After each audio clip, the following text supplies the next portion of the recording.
Hey everybody, so I've been documenting my journey with diastasis and my decision to have surgery.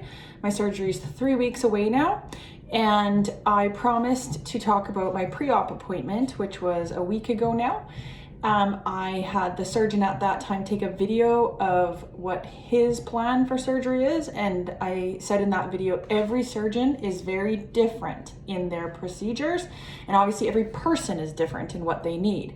So I would highly suggest that you make sure that you do some seeking around, interview or meet with different surgeons so that you can find what's right for you and ask lots of questions.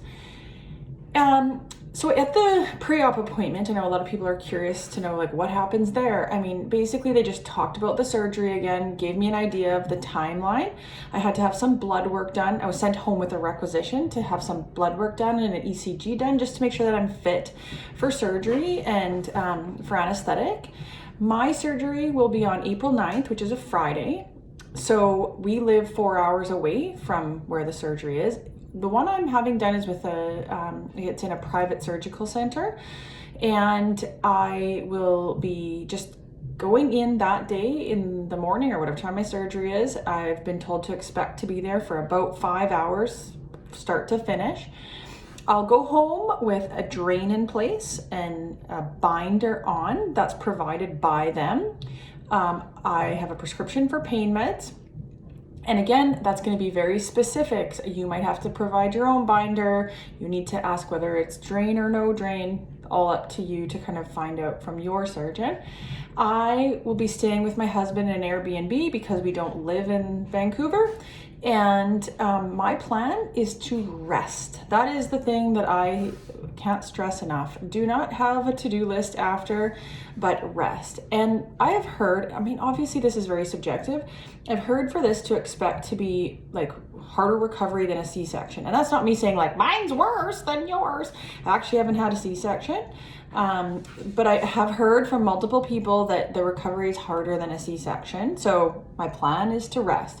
So staying in Vancouver for 5 days, I need to go back for like a post-op appointment to have the drain removed and a new binder put on by them.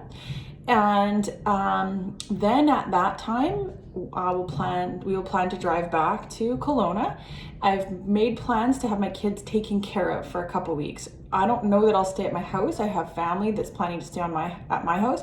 I'm worried about turning mom like mode off. And you know, even if someone else is in my house, like let's say my kids all of a sudden start fighting, or someone sounds like they're falling down the stairs, I don't want to have to get up fast, like mom instinct. And so plus like sometimes kids coming in the middle of the night, I just want to make sure that I prioritize my recovery and my rest. So you can imagine, like with young kids, the logistics of that can be hard, but I'm really leaning on people that have offered to help, whether it be to provide meals, whether it be to my daughter can play after school at their house, making sure that I am trying to really take care of myself those first couple weeks for sure. And then obviously getting meals ready and everything that I can do to allow for rest. I know that will be very hard for me.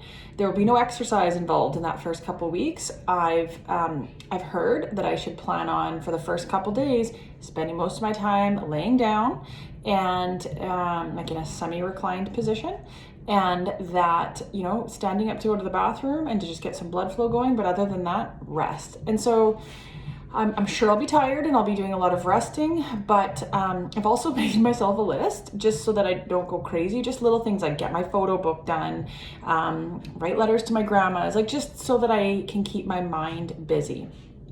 And I have planned for 6 weeks off work. I was told be safe and plan for 6 weeks. This is from the surgeon. He's like, if you can go back early, you can, but don't stress yourself. So yeah, and then I also at that appointment had to pay my hefty bill. The surgery itself for me cost $12,000, and I had to pay a deposit when I first booked the date, and then I had to pay the remainder. So it was a $2,000 deposit when I first booked the date, and I had to pay the remainder at the last appointment. So yeah, and then obviously the cost of 6 weeks off work. So just to give you an idea of kind of the logistics of planning and what that pre-op appointment looks like.